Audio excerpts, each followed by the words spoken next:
Buongiorno da Portoviro, presentazione del trofeo Città di Portoviro Gran Premio Nord Italia di Bodybuilding, che si terrà il 4 e il 5 maggio 2024 in Sala Eracle. Ascoltiamo l'assessore allo sport Michele Capanna e l'organizzatore Mirko Zagato. È una gara importante di valore nazionale che, se non sbaglio, selezionerà atleti per i campionati italiani e successivamente si farà il campionato mondiale europeo.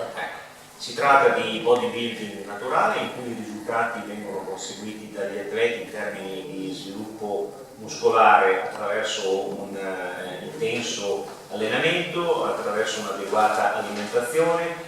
con l'uso di integratori naturali e di qualità e con tanta buona volontà. Quest'anno la manifestazione si svolge in 2 giorni, perché il primo giorno, sabato 4 pomeriggio, ci sarà, ed è questa la novità di quest'anno, un convegno sui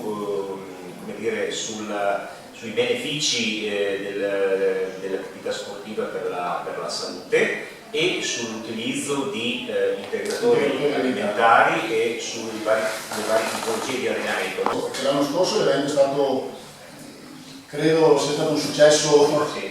al di sopra delle aspettative, e quello di ripeterci è stato proprio questo, cercare di rimettersi in gioco proprio con la volontà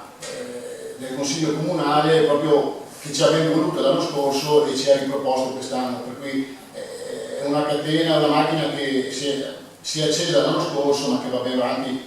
quest'anno, quindi è tutto facile quando si trova delle persone collaborative ed è molto difficile a trovarlo in questo ambito, diciamo. Ecco.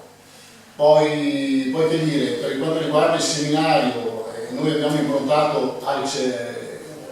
ben dicevamo prima, perché sì, il bodybuilding è improntato sulla gara del muscolo, dell'ipertrofia, della bellezza, dell'estetismo, diciamo, però non trascuriamo quanto c'è dietro, quindi salute, alimentazione e integrazione.